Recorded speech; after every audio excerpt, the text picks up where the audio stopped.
All right, let's talk about speed. But not the kind of speed you see on a racetrack. We're diving into the speed of chemical reactions. And let me tell you, this is one of the most powerful ideas in all of chemistry. By the time we're done here, you're going to know exactly how to control it. It's kind of like a new superpower. So let's jump right in. You've seen it in movies, right? An airbag going off. It's this insane, explosive chemical reaction that happens, well, literally faster than you can blink. But then think about something like a rusty old bike. That's also a chemical reaction, but it takes years. So what gives? How can one reaction be lightning fast and another just incredibly slow? That's the big puzzle we're going to solve today. So it all comes down to a secret. Seriously, there's one single, fundamental rule that controls the speed of every chemical reaction. And once you get this one rule, I promise, everything else is going to snap into focus. Okay, here it is. The big secret is something called an effective collision. Now, for particles to actually react, it's not enough for them to just, bump into each other. Think of it like a perfect high five. They have to hit with the right amount of force, that's the energy, and they have to line up just right, that's the orientation. Only when both those things are perfect can they break their old bonds and form new ones. That's the magic moment. That's an effective collision. This picture really helps, right? You can think of that energy requirement as a hill. Scientists call it activation energy. The reacting particles have to get enough of a running start to make it over this hill. A little tap isn't going to cut it. They need to slam into each other with some serious force. And this brings us right back to our one big rule. The more effective collisions you can get in a certain amount of time, the faster your reaction will be. Simple as that. That's the main idea you got to hold on to. Okay, so if we want to speed things up or slow them down, all we have to do is mess with the number of effective collisions. And how do we do that? Well, luckily for us, we've got 4 main control knobs we can play with to make that happen. First up, let's talk about concentration. The best way to think about this is to ask, how crowded is the party? Are all the particles crammed into a tiny room, bumping into each other constantly, or are they all spread out in a massive open field with tons of space? Just look at this. On the left, things are pretty sparse, right? Low concentration. But on the right, whoa, we've crammed a whole lot more particles into the exact same amount of space. It's way more crowded.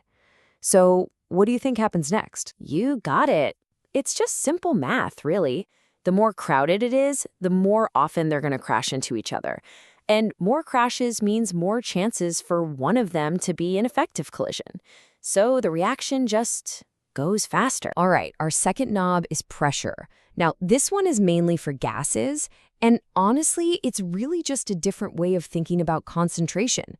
Instead of adding more gas particles, we're just going to take the ones we already have and squeeze them into a smaller box. Check out this piston. See what happens when we push down on it? The pressure goes up, and the space inside gets way smaller. You've got the same number of gas particles, but now they're all flying around in this tiny, cramped space. They have no choice but to get closer to each other. And there it is again. That's our key phrase. When we crank up the pressure, we've basically just cranked up the concentration of the gas. The particles are closer, they're going to collide more often, and boom, a faster reaction. It all comes back to the same idea. Okay, on to knob number 3, particle size. This is a big one for when you're reacting solids. So picture this. You've got a giant sugar cube and a spoonful of powdered sugar. You drop them both into water. Which one dissolves faster? It's the powder. Every time, right? But why is that? Well, here's the deal. A chemical reaction can only attack the surface of a solid. All those particles trapped on the inside of that big lump, they're just sitting there. They can't do anything. But when you grind it up into a fine powder, you've suddenly opened up all that hidden surface. You've given the reaction way more places to happen at once. So the logic is exactly the same. More surface area means more spots for collisions to happen, which means more collisions overall and therefore, wait for it, more frequent effective collisions. See? It all ties back. It's a much faster reaction. And now for our last control knob, temperature. And let me tell you, this one is the big one. It's like a 2-for-1 deal, a real double whammy. It's so effective because it attacks the problem in two different ways at the same time. So, here's what happens when you turn up the heat. First, you're giving the particles a huge boost of energy. They start zipping around like crazy, which means they're going to collide a lot more often. That's part one. But part two is just as important. Because they're moving so much faster, when they do collide, they hit with way more force. They hit harder. And that's the magic of temperature. You get more collisions, and more of those collisions are going to have enough power to actually be effective, to get over that energy hill. So you get more frequent collisions, and you get more powerful collisions. It's easily the most effective way to crank up the speed of a reaction. Okay, this is all great in theory. We've got our 4 knobs, but how do you actually measure this stuff? Like in a real lab, how do you see if a reaction is happening fast or slow? How do you put a number on it? Well, there are a couple of classic ways to do it. And they both boil down to the same thing. You measure how much something changes, and you time it.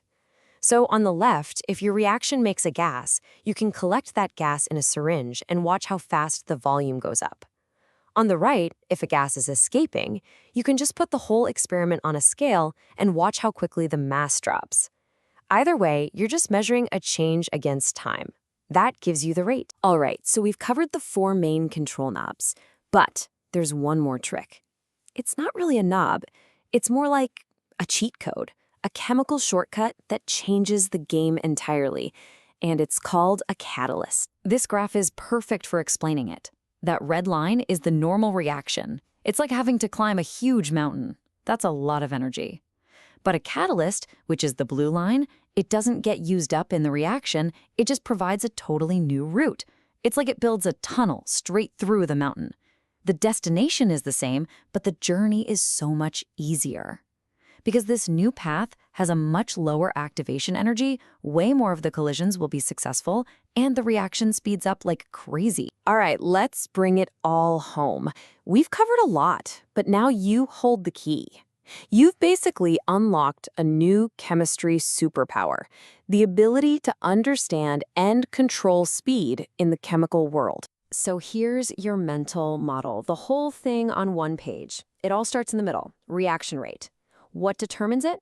Just one thing, the frequency of effective collisions. How do we measure it? We track a change over time.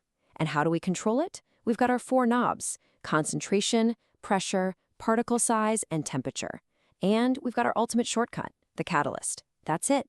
That's the whole story. So I'm going to leave you with a final thought. Think about something you do every single day, chewing your food. Why does chewing help you digest it faster? Well, you know the answer now, don't you? You're breaking down big chunks of food into tiny little pieces. You're increasing the surface area so the enzymes in your body can get to work much faster. That's particle size in action, right there on your dinner plate. You get the science now. So my question to you is, what else can you explain? Look around your world. In the kitchen, in the garage, what can you explain with your new superpower?